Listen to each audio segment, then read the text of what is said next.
Tú que moras en las alturas de los cielos, mi Dios, y que eres nuestro Dios al cual acudimos, que eres nuestro refugio. En este momento, Señor, tu iglesia aquí reunida, te suplicamos que así como has estado con nosotros hasta este momento, en todo lo que aquí hemos hecho, tú ahora también nos guíes en la reflexión, en la meditación de tu palabra. Dios mío, te suplicamos que hables a nuestras vidas, que por tu palabra, Señor, edifique nuestras almas. Tú sabes de lo que tenemos necesidad y sabemos, mi Dios, que tu palabra siempre es oportuna. Tú conoces el alma, la mente de cada uno de tus hijos y de cada criatura que tú formaste. Así es, mi Dios, que te suplicamos que abra nuestro entendimiento y que nuestra mente y corazones estén prestos para recibir esta tu palabra. Guía a tu siervo, Señor, para que pueda ser fiel en la exposición de la misma. Te lo pedimos por Jesucristo, tu Hijo amado. Amén. Hoy vamos a meditar sobre un tema que yo sé que quizá a muchos le llamó la atención. O los niños. Ya, por ahí van los niños. Gracias. Un tema que yo sé que a muchos le llamó la atención, porque en la meditación de hoy, la reflexión, le hemos puesto como tema el lugar donde siempre debemos anhelar estar. Es muy común que nosotros tengamos lugares preferidos. Por ejemplo, en la casa, casi siempre las personas tienen un mueble donde les gusta sentarse.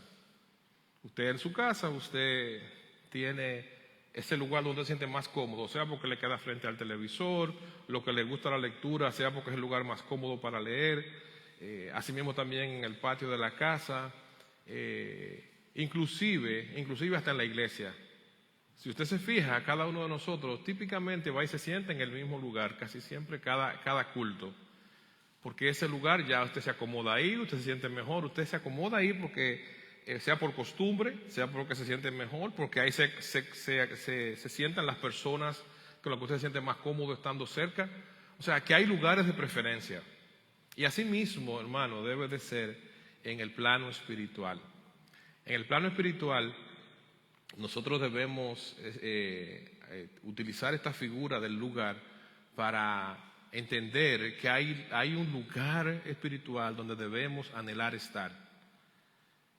La vida del creyente, la vida del Hijo de Dios es una vida que se vive guiada por el Espíritu Santo de Dios. Y guiada por ese Espíritu Santo solamente podemos estar cuando estamos en el lugar correcto. El Salmo 28, en su versículo 2, dice de la siguiente manera, dice: escucha mi oración que pide misericordia cuando clamo a ti por ayuda, cuando levanto mis manos hasta tu santo templo. Este Salmo 28 es un clamor. Encontramos aquí una persona clamando a Dios por una petición de que escuche su ruego. Una persona en necesidad que está buscando el favor de Dios.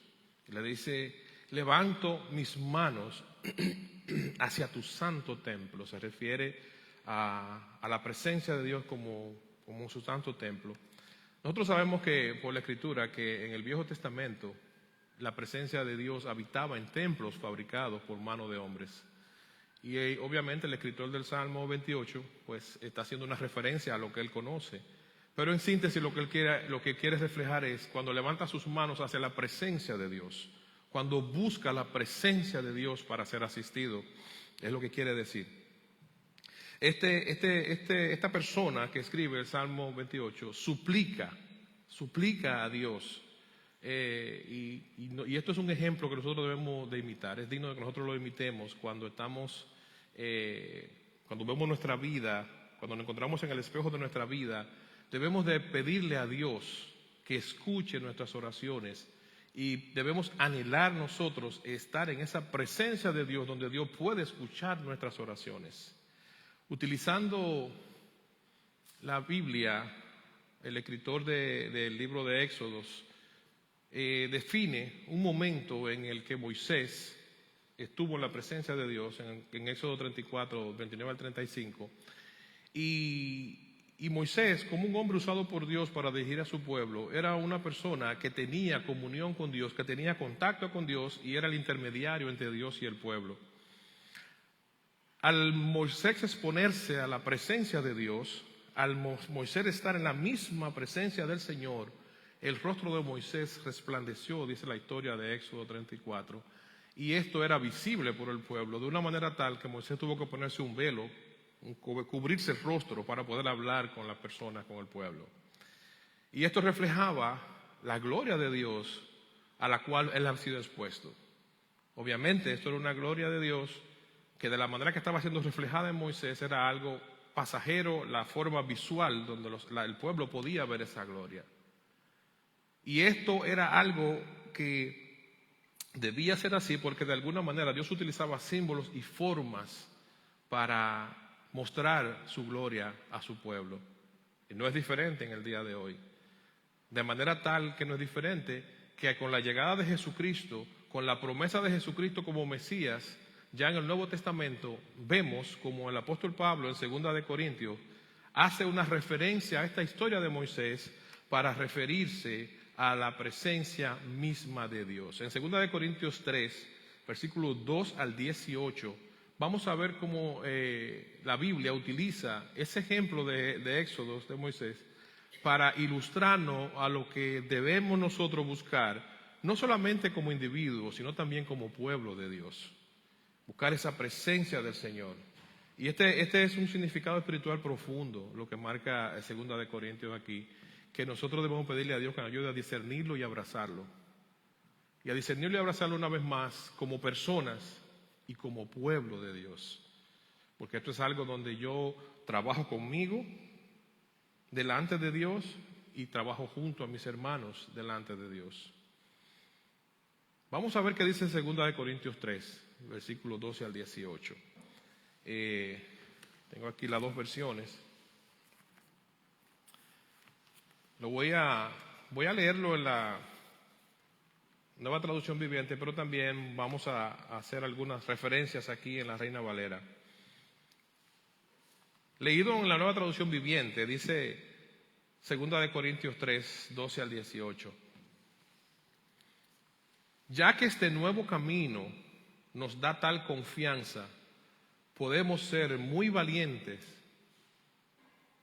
No somos como Moisés, quien se cubría la cara con un velo para que el pueblo de Israel no pudiera ver la gloria, aun cuando esa gloria estaba destinada a desvanecerse.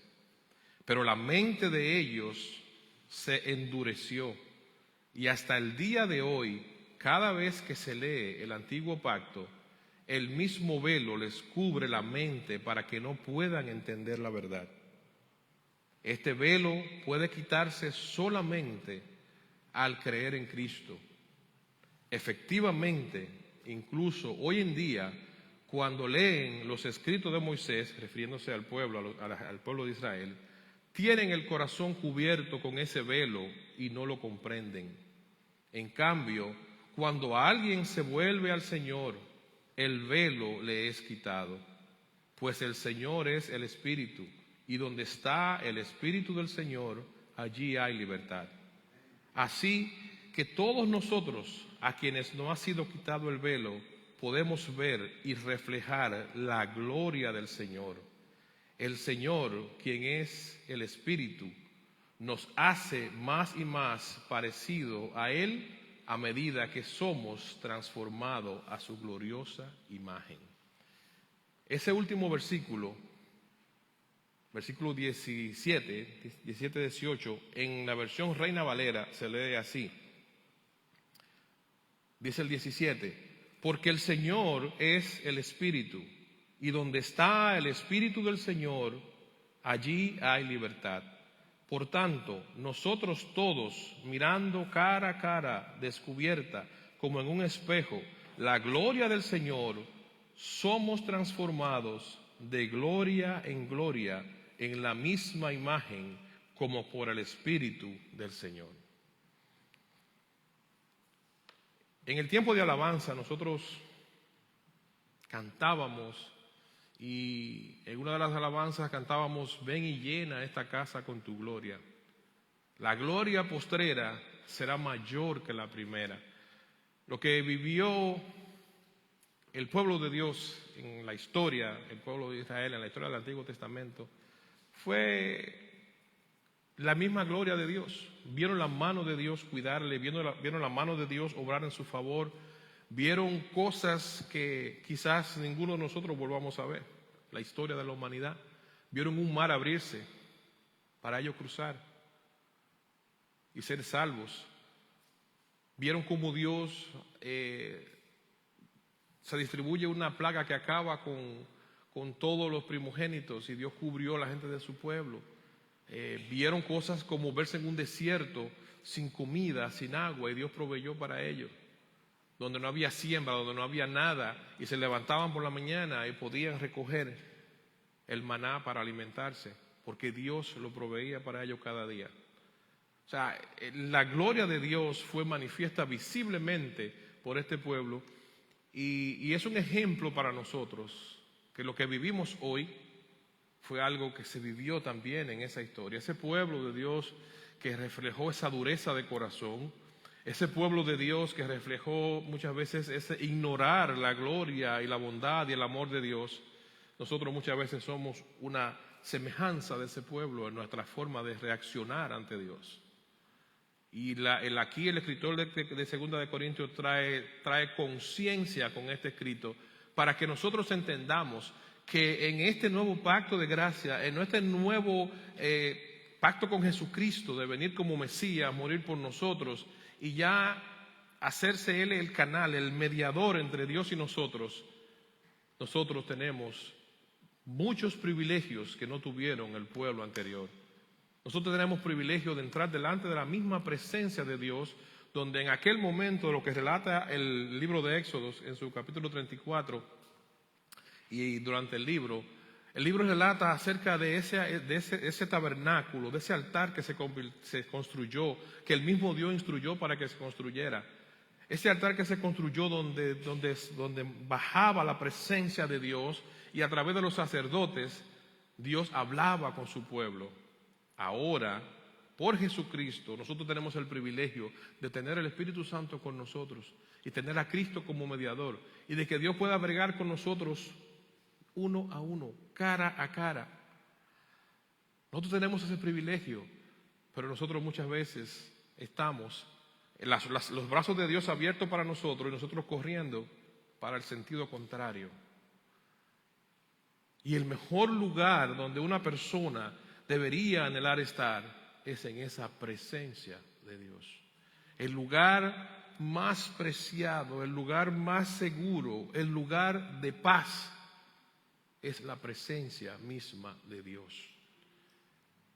Todo lo que hay en esta tierra es pasajero, pero Dios es eterno.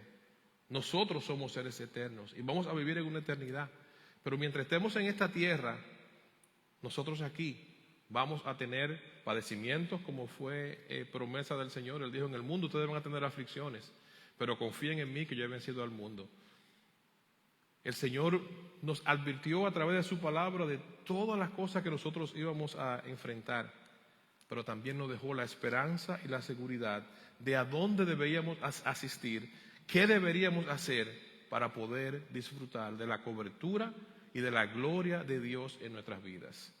Cuando nosotros caminamos con una íntima comunión con Dios, cuando nosotros caminamos buscando estar en la presencia de Dios, aún las situaciones difíciles se convierten en una situación de gloria, porque de gloria en gloria nos va llevando el Señor en cada circunstancia de nuestra vida, sea económica, sea de salud, sea de relación, de lo que sea.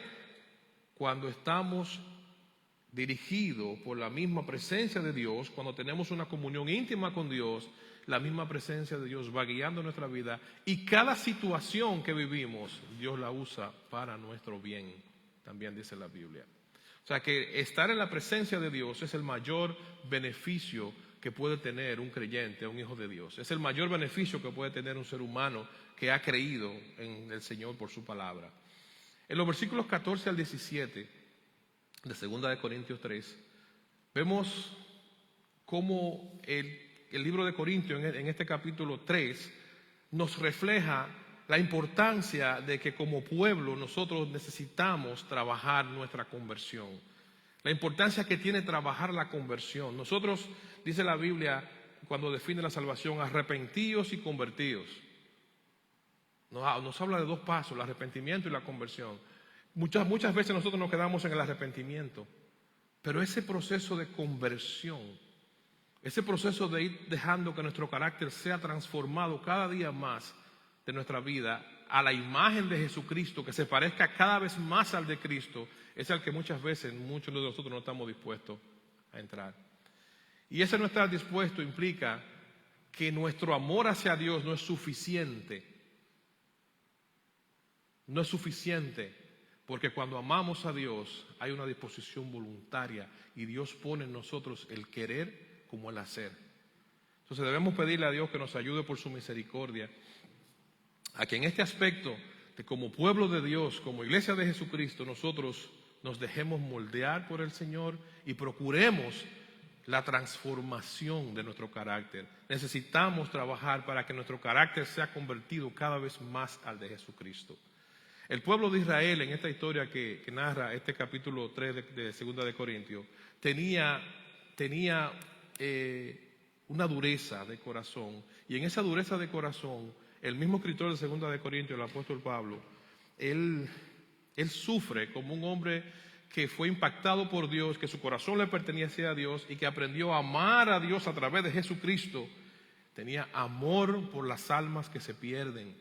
Y en ese amor por las almas que se pierden, aún él fue una persona llamada a predicar a los gentiles, o sea, a los que no eran judíos.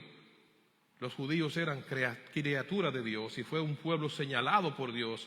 Y él expresa su compasión por ese pueblo que Dios señaló, por esa dureza de corazón que tenía. Miren lo que dice Romanos 9 en sus primeros 3 versículos, hablando aquí de la razón de esta dureza de corazón, de lo que Pablo, sentía por la dureza de corazón de los judíos. Dice Romanos 9, 1 al 3.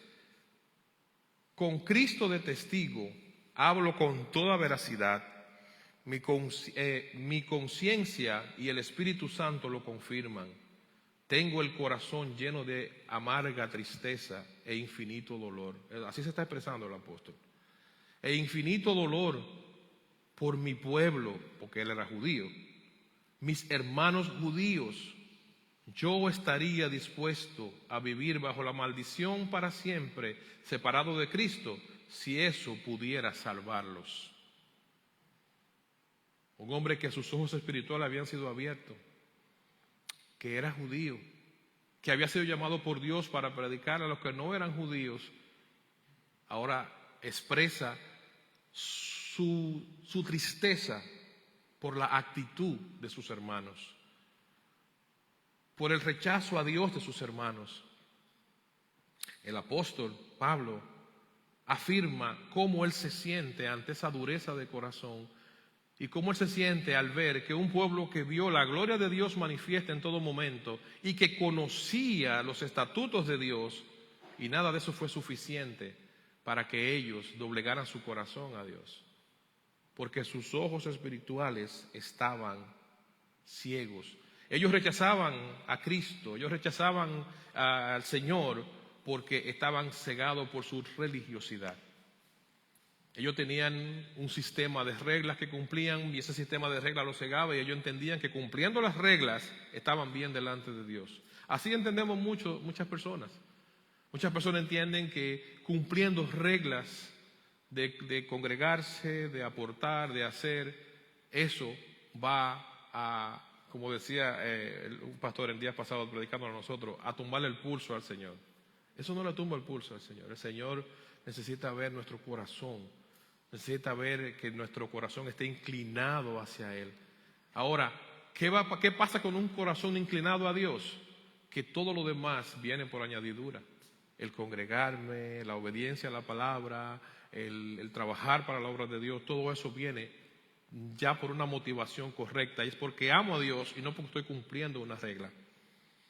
Y no porque voy a ir hoy, porque que si no voy entonces me van a estar llamando y y si no me ven 2 domingos van a estar entonces preguntando que dónde estoy. Ya voy. Y ya tengo la costumbre porque pertenezco a esta congregación y es un grupo de hermanos buenos, que nos auxiliamos mutuamente, que nos ayudamos y que la pasamos bien. Muchas veces esa es la mentalidad. Y nos mantenemos en una carrera de hábitos donde nuestros ojos espirituales se quedan cerrados y no podemos ver la gloria de Dios y no podemos disfrutar de la presencia de Dios en nuestra vida como Él nos la ha regalado. Ahora usted diría, cuando estamos en una situación como esa, como estaba el pueblo, ¿cuál entonces sería la solución? Dios en su misericordia da esperanza y nos dice a nosotros, como decía Pablo en sus palabras para el pueblo de Israel, nos dice a nosotros que cuando nos convirtamos al Señor, entonces el velo será quitado. Miren lo que dice 2 Corintios 3, aquí en este mismo capítulo que estamos reflexionando hoy, en su versículo 16. Dice, en cambio, cuando alguien se vuelve al Señor, el velo le es quitado. Cuando alguien voltea sus ojos a Dios, el velo le es quitado. La ceguera espiritual le es quitada. Quiere decir, cuando nosotros no podemos ver espiritualmente más allá de donde estamos viendo, es porque nosotros tenemos los ojos cubiertos espiritualmente hablando. Podemos haber reconocido que somos pecadores, podemos haber dado el primer paso de lo que es la conversión, podemos habernos arrepentido y decir, sí, yo soy un pecador y necesito a Dios. Ahora, el segundo paso, que es convertirse, ese no lo hemos dado. Y por eso se nos pasan tiempo y más tiempo y más tiempo y seguimos en una misma postura espiritual, donde no aprendemos a ver a Dios en su esencia, donde no aprendemos a anhelar la presencia de Dios en nuestra vida. Nos conformamos con congregarnos, escuchar mensajes y estar en cultos de oración, y a veces inclusive escuchamos mensajes de múltiples personas. Recibimos reflexiones y exhortaciones de mucha gente, muy buenos predicadores, muy buenas reflexiones. Ahora mismo en las redes sociales hay excelentes personas que hacen reflexiones diarias y devocionales, muy edificantes. Pero todo eso es inútil cuando nosotros tenemos nuestros ojos espirituales cubiertos, cuando tenemos un velo en nuestro rostro, cuando nuestra parte espiritual está cubierta. Dios quiere que nosotros anhelemos estar en su presencia, y eso es lo que está diciendo aquí, que cuando alguien se vuelve al Señor, el velo le es quitado, la ceguera espiritual le es quitada. Hebreos 3:19 dice, reafirmando cuál es el proceso, dice, así que arrepentíos y convertíos. Aquí hablando de cuando una persona viene a ser creyente, cuando viene a ser un cristiano, cuando viene a ser un hijo de Dios. Muchas personas dicen, yo soy un hijo de Dios, ignorando lo que significa ser un hijo de Dios. Todos somos criaturas de Dios. Ahora, un hijo de Dios es aquel que se ha arrepentido y se ha convertido. Miren lo que dice Hebreos 3:19. Así que arrepentíos y convertíos, para que sean borrados vuestros pecados, para que vengan de la presencia del Señor tiempos de refrigerio, y Él envíe a Jesucristo, que os fue antes anunciado. O sea, cuando nosotros completamos el proceso de la conversión, del arrepentimiento y la conversión para venir a ser un hijo de Dios, entonces vienen tiempos de refrigerio de la presencia del Señor.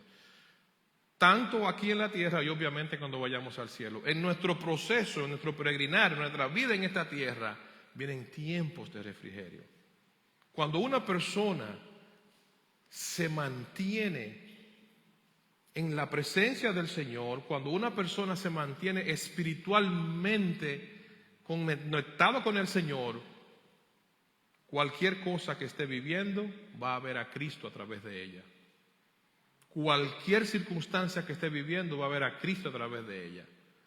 Cuando no estamos en esa postura, lo primero que hacemos es perder la fe, perder la esperanza y derrumbarnos. Emocionalmente, toda persona, por espiritual que sea, puede tener momentos de tristeza, sí. Puede tener momentos de inclusive hasta de dudas, sí. Y la Biblia nos da ejemplo de eso.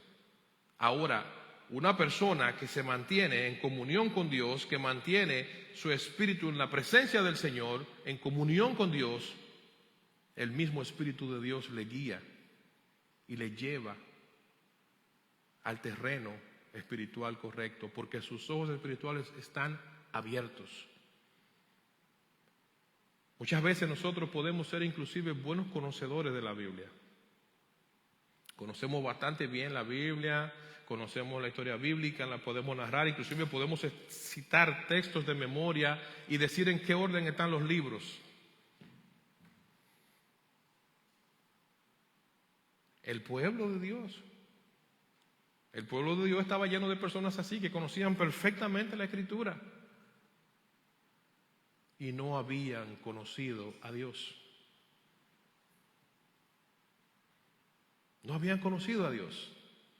O sea que tenemos que entender que para poder tener tiempos de refrigerio que venga de parte de Dios, o sea, para poder tener un descanso espiritual en nuestra mente y en nuestros corazones, debemos de ir a Cristo y de tener un tipo de comunión donde nuestra ceguera espiritual sea removida. El velo espiritual es quitado por el Espíritu de Dios y nos da entonces una visión espiritual. Ya no vemos las cosas en nuestra carne, sino las procesamos con los filtros que Dios nos ofrece. Muchas veces hay cosas que nos suceden que si la procesamos nosotros en nuestra condición humana, vamos a fracasar. Pero cuando la procesamos, movido por el Espíritu Santo de Dios, vamos a tener la victoria. Hay una famosa historia que siempre se usa como ilustración en cuando se está predicando acerca de la fe, y es la historia de cuando Pedro caminó sobre el agua.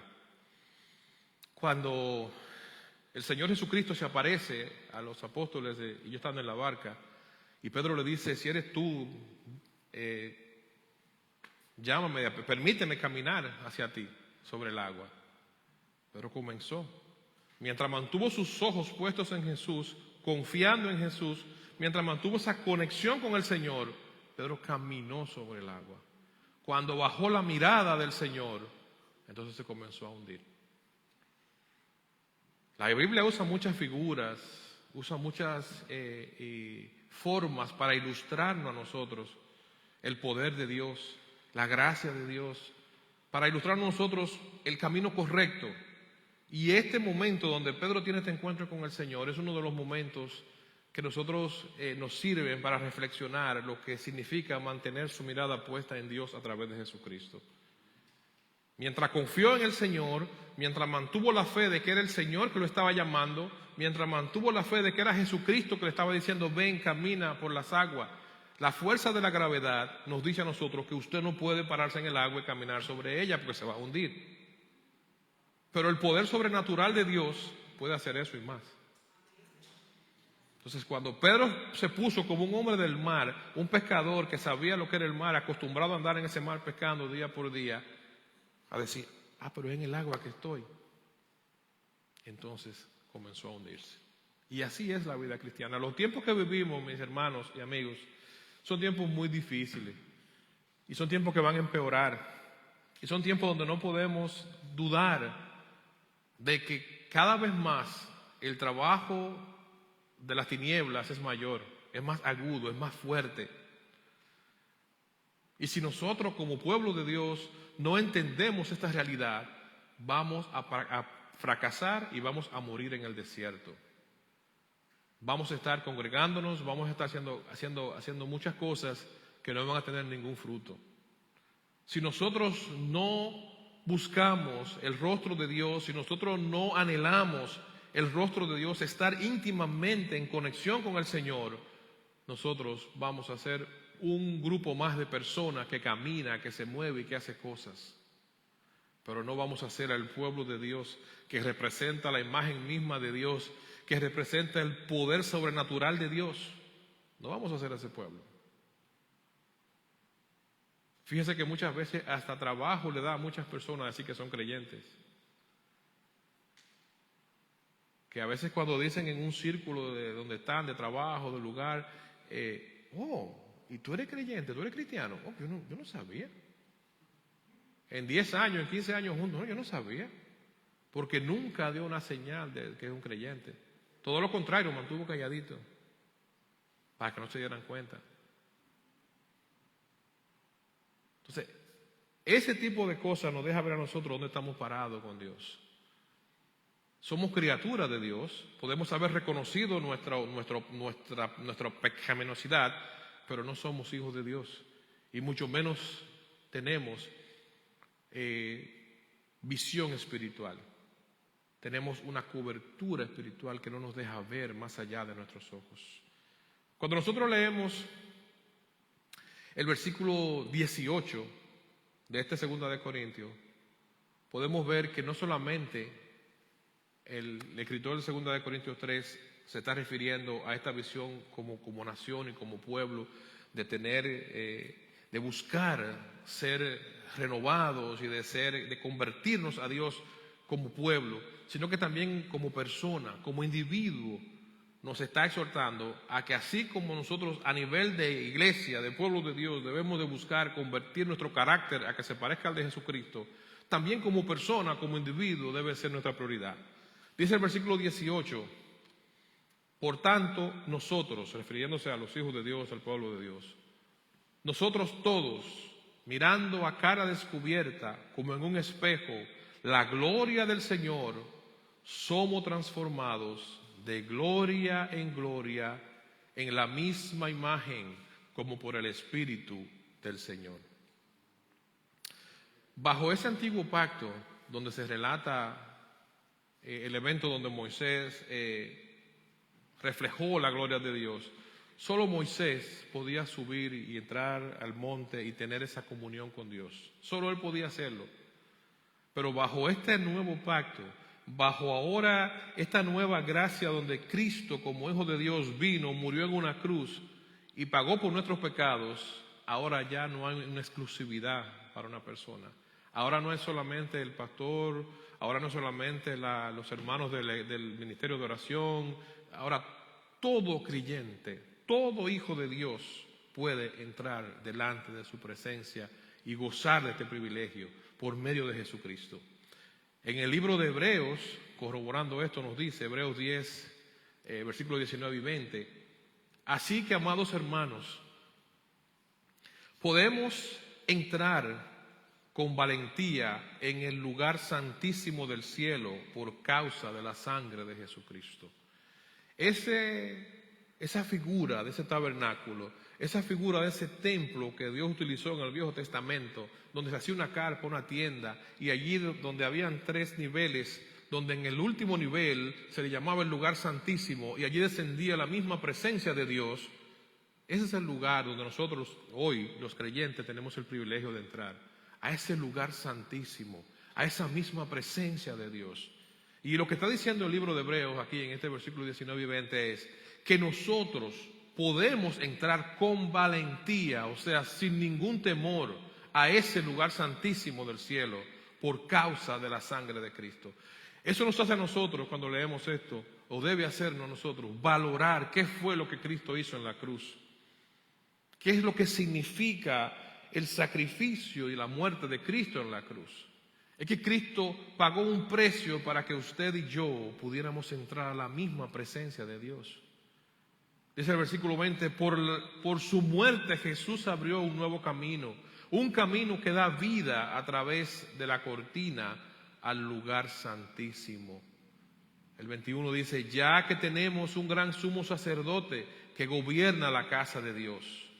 Y vuelve y nos hace la invitación y nos dice, entremos directamente a la presencia de Dios con corazón sincero y con plena confianza, con plena certidumbre en Él, sin ningún temor. Entrar a la presencia de Dios sabiendo que yo soy un hijo de Dios y que Jesucristo abrió ese camino para mí y que yo tengo la capacidad y el privilegio de entrar a la presencia de Dios. Yo tengo esa capacidad porque Cristo lo hizo por mí, de entrar a su misma presencia.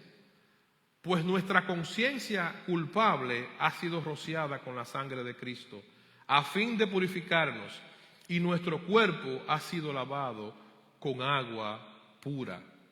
Que a veces nosotros nos mantenemos en un ejercicio tóxico de conciencia. Los creyentes tenemos a Jesucristo en el cielo como abogado, porque Dios sabía que íbamos a fallar en muchas cosas. Los creyentes, mientras el ser humano, el Hijo de Dios, esté aquí en este cuerpo, va a cometer faltas. Ahora, esas faltas, cuando nosotros tenemos realmente a Dios como nuestra prioridad, cuando amamos a Cristo, esas faltas nos van a hacer un ejercicio correcto de conciencia y saber que Cristo pagó ese precio y saber cuál es el procedimiento bíblico para yo decir: no, Señor, vengo a ti, perdóname, restáurame. El enemigo de nuestras almas es astuto, es un acusador. Se mantiene acusando a los hijos de Dios, se mantiene acusando a los hijos de Dios para mantenerlos fuera de la comunión con Dios. Ese es su trabajo. Y nosotros no podemos ignorar esto. Y en ese proceso de que nuestro carácter se convierta cada vez más parecido al de Cristo, haciendo un ejercicio de conciencia guiado por el Espíritu Santo de Dios, un ejercicio de conciencia correcto, donde el mismo Dios me está guiando a hacer los análisis que debo de hacer, a confrontarme, como dice aquí en el mismo capítulo 3 de 2 de Corintios, como en un espejo, a cara descubierta, tal como soy. Este soy yo. Estos son mis defectos. Estas son mis fallas delante del Señor. Gracias, Señor, por Jesucristo. Gracias por abrir este camino. Ahora ayúdame a entrar con libertad y con confianza delante de tu presencia. Ayúdame a entrar con esta libertad a cuando voy en mis momentos de intimidad con el Señor, derramar mi alma delante de Dios y decirle: Señor Padre, perdóname por esto, ayúdame en esto, fortaléceme en esto. Señor, tú sabes que te amo. Ten misericordia de mí, muéstrame tu gloria. No es la gloria de Moisés, que ahora se va a ver con un rostro reluciente. Es esa gloria de Dios que se manifiesta en el día a día, en nuestro día a día, en nuestro caminar diario. Esa gloria de Dios que se manifiesta cuando nosotros podemos ser sinceros con nosotros y sinceros con Dios. Como dice también el libro de Santiago en su capítulo 1, cuando nos miramos enfrente de un espejo. La palabra que usa aquí en el versículo 18, cuando nos habla de que seamos transformados, es la misma palabra que se utiliza en Mateo y en Marcos cuando habla de la transfiguración de Jesús. Cuando el versículo 18 aquí de 2 Corintios 3 nos dice: por tanto nosotros todos, mirando a cara descubierta como en un espejo la gloria del Señor, somos transformados de gloria en la misma imagen como por el Espíritu del Señor. Somos transformados de gloria en gloria como por el Espíritu del Señor. Y esa transformación no solamente viene en los momentos de felicidad, no solamente viene en los momentos de gozo y de éxito, también viene en los momentos de dificultad. Esa transformación también viene en esos momentos donde mi ánimo decae, donde no sé qué hacer, donde no sé a dónde ir. Esa transformación también viene ahí. Ahí también veo el rostro de Dios. Porque mis ojos espirituales están abiertos y yo no estoy mirando circunstancias, sino yo estoy mirando a Cristo, que es el que gobierna mi vida. Yo estoy mirando a Dios a través de Jesucristo, la sobrenaturalidad de Dios que gobierna mi vida. Yo estoy mirando al Dios Todopoderoso que hizo todos los milagros con el pueblo de Israel, pero que en el Nuevo Testamento también manifestó su gloria con sus hijos. Moisés reflejaba la gloria de Dios, pero tú y yo podemos irradiar también esa gloria de Dios. Tú y yo podemos hacerlo cuando mediante la palabra de Dios, con la guianza de su Espíritu Santo, nosotros podemos vivir vidas dispuestos a ser transformados y moldeados por Dios cada día. Dispuestos a que el Señor haga con nosotros como Él quiera. Dios, cuando vemos la historia bíblica, mucha de la gente que alcanzó mayor comunión con Dios y que la Biblia los menciona en el relato bíblico como personas que caminaron de cerca con Dios, fueron gente que tuvieron momentos de grandeza, pero momentos terribles de sufrimiento. La historia famosa de Job, todos la conocemos. Cada uno de la historia de José la conocemos. Y si seguimos así desde el inicio del Génesis y bajamos hasta el Nuevo Testamento, vamos a ver cómo cada hombre de Dios, la historia de Pablo, el apóstol Pablo la conocemos, la historia de Pedro la conocemos. Y es más, la mayoría de esos hombres que entregaron su vida por el Señor y que dieron su vida por la causa de Cristo, murieron con muertes trágicas, decapitados, crucificados. Pero ¿por qué ellos pudieron procesar esto sin negar su fe? Porque sus ojos espirituales estaban abiertos, porque su fe estaba puesta en Cristo. Sus ojos espirituales estaban, no había velo que les cubriera, porque no veían circunstancias, veían a Cristo, veían a Dios, veían el poder sobrenatural de Dios. Nosotros tenemos el privilegio de tener la palabra de Dios aquí inspirada, donde Dios nos habla a través de ella. Y no nos deja solamente a nuestra discreción, sino que nos da su Espíritu Santo para que podamos entenderla. Y nos hace pertenecer a una congregación de hermanos para que podamos mutuamente llevarnos, ayudarnos, sostenernos en comunión. Dios, en su bondad, en su maravilla, ha preparado un plan perfecto para nuestras vidas aquí en la tierra, donde nosotros sufrimos más cuando no aprendemos a ver nuestra vida a la luz de Dios, cuando no aprendemos a ver nuestra vida con los lentes del Espíritu Santo que Dios ha puesto en nosotros, cuando no aprendemos a ver la vida a través de la palabra de Dios, que es la que forma, la que nos da principio, la que nos da a nosotros guía para que podamos vivir una vida venturosa, una vida correcta, una vida guiada, una vida con un enfoque, no a lo que pueda pasar mañana, sino que yo tengo una ruta, yo tengo un destino trazado, yo sé para dónde voy y sé qué debo hacer en cada circunstancia porque Dios me guía, no solamente por su Santo Espíritu, sino también por su palabra. Dios me da provisión de lo que necesito. La meta de todo hijo de Dios debe ser parecerse cada vez más a Jesucristo.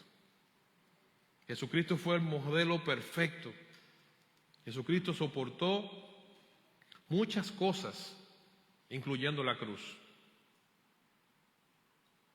Y nos dio ejemplo como hijo de Dios, siendo un hombre santo que pisó esta tierra y no hubo pecado en él.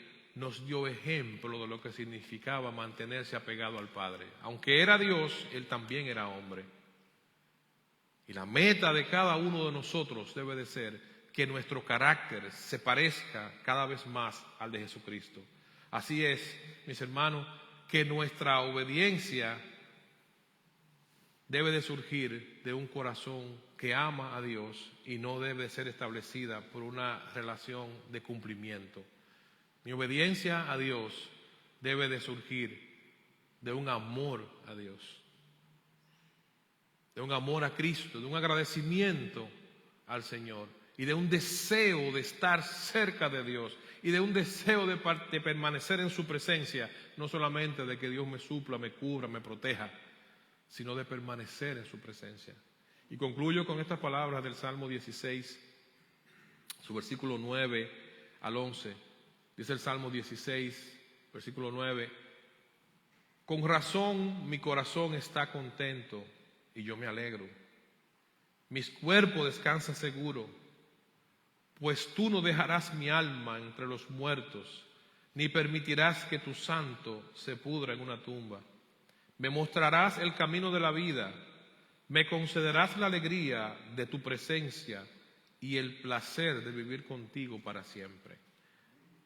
Cuando nosotros tenemos los ojos espirituales abiertos, anhelamos estar en la presencia de Dios, porque esta tierra donde estamos aquí es pasajera, y lo que vivimos aquí es un ensayo de lo que vamos a vivir en el cielo. Lo que estamos viviendo aquí es un ensayo.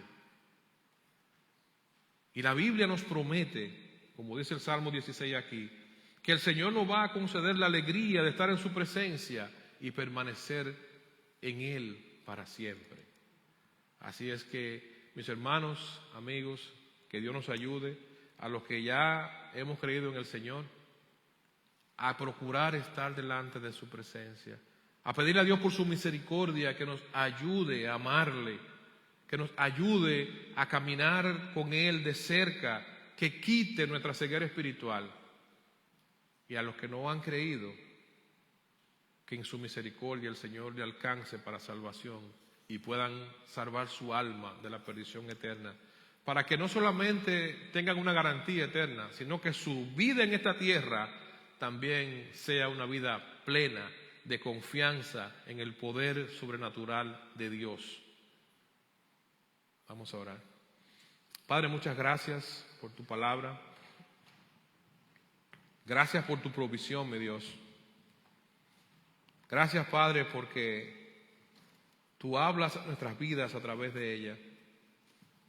Mi Dios, así como hemos reflexionado hoy en esta tu palabra, de lo que implica estar delante de tu presencia, ese lugar donde deberíamos anhelar estar, te suplicamos, mi Dios, que eso en nuestro diario vivir, en el tiempo que nos regales en esta tierra, nos ayude a cada día a anhelar estar delante de ti. Ayúdanos, Señor, en nuestras debilidades. Ayúdanos, Señor, a mantener nuestra fe firme. Ayúdanos a mirarte a ti en cada paso de nuestra vida. En cada paso, no solamente como individuos, sino también como pueblo tuyo. Gracias, Señor, por tu amor y tu misericordia. Gracias por tu cuidado. Gracias por tu amor. Ayúdanos a permanecer en tu presencia. Gracias, mi Dios, te lo pedimos por Jesucristo, tu Hijo amado, nuestro Señor y nuestro Salvador eterno. Amén.